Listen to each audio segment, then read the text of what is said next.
वालेकुम। मेरा नाम डॉक्टर अब्बास है। मैं रहीम मुबारक पॉली क्लिनिक के बिहाफ पे मालूमाती वीडियोस बनाता हूं।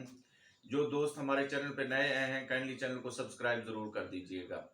अच्छा, लास्ट वीडियो भी मैंने बनाई है। जनरल प्रैक्टिस में कुछ अहम टर्मिनोलॉजीज हम यूज करते हैं, ठीक है। अपने जो प्रिस्क्रिप्शन पैड्स हैं, ठीक है, उनके ऊपर जो कुछ टर्मिनोलॉजीज हम लिखते हैं, तो उसके बारे में मैंने आपको थोड़ा सा गाइड किया था पिछली वीडियो में। कुछ जो है ना वो रह गई थी टर्मिनोलॉजीज या एब्रीवेशंस जो हैं, वो आज हम थोड़ा सा एक्सप्लेन कर लेते हैं उनको। So let's start. अच्छा, कुछ चीजें हैं जैसे आपने किसी को आईवी फ्लूइड्स देने हैं अगर तो आईवी फ्लूइड्स के लिए हम क्या लिखते हैं, बजाय पूरा हम उसको लिखने के ना हम शॉर्ट फॉर्म में लिख देते हैं। फॉर एग्जांपल, अगर हमने किसी को डेक्सट्रोज वाटर देना है तो ठीक है, हम लिखते हैं D/W, ठीक है, डेक्सट्रोज वाटर हो गया ये, आईवी इनटू स्टैट, ठीक है।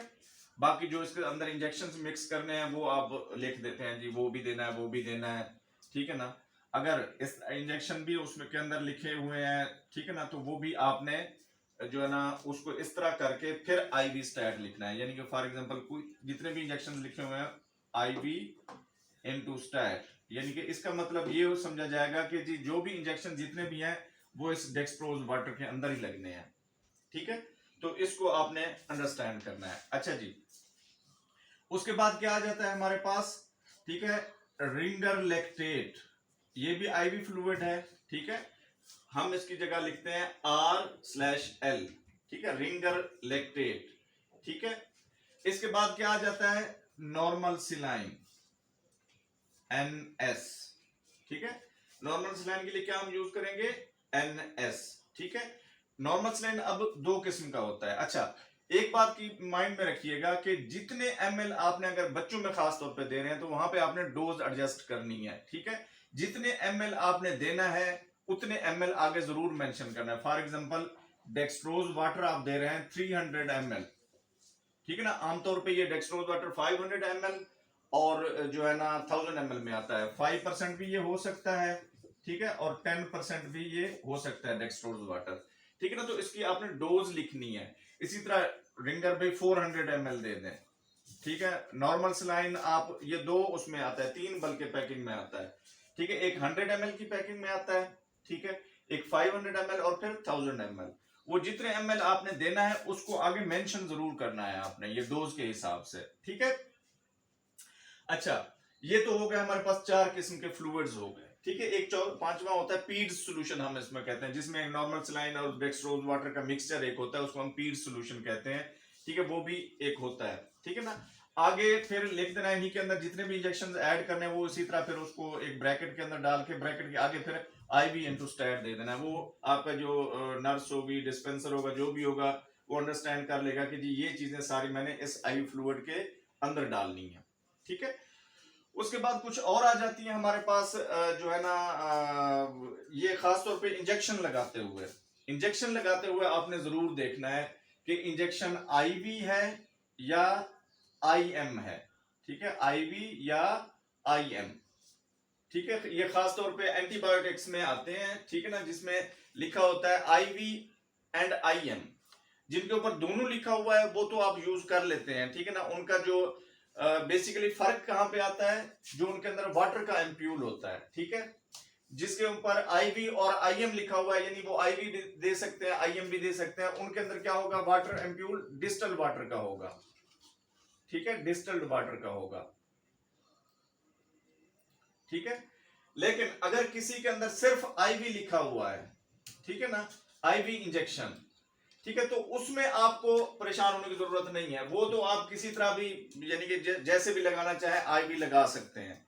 लेकिन अगर उस इंजेक्शन के ऊपर सिर्फ आईएम लिखा हुआ है, ठीक है ना, इंट्रामस्कुलर है, तो वहां पे आपको केयर करनी पड़ेगी कि इंट्रामस्कुलर वाले जो इंजेक्शन होते हैं ना, सिर्फ प्योरली इंट्रामस्कुलर इंजेक्शन, उनमें क्या होता है, उनमें जो है ना जो आपका वाटर एम्प्यूल होता है उनके अंदर लिग्नोकेन होता है, ठीक है। उनके अंदर क्या होता है, लिग्नोकेन मिक्स होता है। अगर लिग्नोकेन वाला इंजेक्शन आपने खुदा ना खास्ता आईवी लगा दिया तो फिर यूं समझिए आपका पेशेंट गया, खुदा ना खास्ता। उसके लिए स्पेशल फिर केयर की जरूरत होती है, क्योंकि लिग्नोकेन अंदर जाके आपकी हार्ट की एक्टिविटी को ब्लॉक कर देगा, ठीक है। क्योंकि आईवी लगा रहे हैं ना, डायरेक्ट वो हार्ट के ऊपर जाएगा, ठीक है। तो इसके लिए आपको बहुत ज्यादा केयर की जरूरत करनी पड़ती है। उसी वक्त ही फिर आपने आईसीयू का वो सारा कुछ मेंटेन कर लेना है, ठीक है। अगर कोई इस तरह की हो जाती है तो फौरन यानी कि बड़े हॉस्पिटल में लेके जाना है उसको, अगर इस तरह की सिचुएशन कोई हो जाती है तो, ठीक है। फौरन वो उस फ्लूइड को स्टॉप करके इसको हॉस्पिटल भेज देना है, ठीक है। अच्छा, इसके बाद कुछ फिर जो है ना बाकी ये आप देख लीजिएगा, कुछ इंजेक्शन हैं जो प्योरली लगते ही इंट्रामस्कुलर हैं, ठीक है ना। जैसे यानी कि डेक्लोरान की मैं बात करूं, डेक्लोफिनेक सोडियम जो है या डेक्लोफिनेक पोटाशियम, वो इंट्रामस्कुलर इंजेक्शन है, आईवी उसको नहीं लगाते, ठीक है। इसी तरह कुछ इंजेक्शन आ जाते हैं जिनको हम जो है ना आईवी लगाते हैं और सबक्यूटेनियस लगाते हैं, ठीक है। वो फिर मेंशन होता है उनके ऊपर, या अब अपने मेडिकल नॉलेज की बुनियाद पे उसको जैसे भी करना चाहें वो कर सकते हैं, ठीक है। अब जब कुछ टर्मिनोलॉजीज ऐसी हैं जो डॉक्टर अपने प्रिस्क्रिप्शन पैड पे लिख रहा होता है, आप लोगों ने देखा होगा ऐसे लिखा होता है SYP। इसका मतलब कुछ लोग सस्पेंशन ले लेते हैं, कुछ लोग सिरप ले लेते हैं। बहरहाल ये सिरप के लिए हम जो है ना वो यूज करते हैं SYP, ठीक है। और इसी तरह ING यूज करते हैं हम इंजेक्शन के लिए, ठीक है। ING इंजेक्शन, ये ऐसे फिर उसके बाद फिर हम करते हैं TAB टैब, ठीक है। टैब हम यूज करते हैं टैबलेट के लिए, ठीक है। अच्छा, अब हम फॉर एग्जांपल यानी कि सिरप है, यानी कि 1 टीस्पून डेली कर देते हैं आप 1, यानी कि आप फॉर एग्जांपल मॉर्निंग टाइम में दे रहे हैं 1 + 0 + 0, यानी कि ये मॉर्निंग टाइम में देना है आपने, ठीक है। 1 + 0 + 1 यानी कि ये मॉर्निंग और इवनिंग में देना है। 1 + 1 + 1 इसका मतलब है ये TDS में देना है, ठीक है ना। और अगर इसको 4 घंटों में या 3 घंटों बाद देना है तो 1 × 4 आवरली, ठीक है ना। आगे वो फिर मेंशन करेंगे उसको 1 × 4 आवरली, ठीक है। इसी तरह टैबलेट है, ठीक है ना। टैबलेट अब जाहिर है जो है ना ये मुख्तलिफ इसके रूट्स होते हैं, पर रेक्टल भी दे सकते हैं, पर विजाइनल भी दे सकते हैं, और टैबलेट पर ओरल भी होती है। तो जैसे भी जो भी रूट आप दे रहे हैं उसको, ठीक है ना, 1 टैब, ठीक है, पर ओरल P/O पर ओरल, ठीक है। अच्छा, उसके बाद फिर क्या लिखते हैं, जो जितना यानी कि आपने डोज देनी है, सुबह शाम में देनी है, सुबह दोपहर शाम में देनी है, या एक टाइम में देनी है, वो आगे आपने लिख देना है। इसी तरह नाइट के लिए हम यूज करते हैं HS, ठीक है। नाइट के लिए हम यूज करते हैं HS, ठीक है। इसी तरह और भी बाकी भी टर्मिनोलॉजीज हैं कुछ, या यानी कि एब्रीविएशंस हैं जिनको आप यूज करते हैं, लेकिन मोस्टली ये वाली एब्रीविएशंस यूज होती हैं, ठीक है। तो इनको आप अंडरस्टैंड कर लें कि जी अगर कोई आपके पास प्रिस्क्रिप्शन लेके आता है तो लिखा, अगर ये वाली चीजें इंस्ट्रक्शंस लिखी हुई हैं तो उनके साथ करना क्या है आपने, ठीक है। उम्मीद है ये मालूमाती वीडियो आपको पसंद आई होगी। हमारे चैनल को लाइक, सब्सक्राइब और दोस्तों के साथ शेयर जरूर कीजिएगा। शुक्रिया।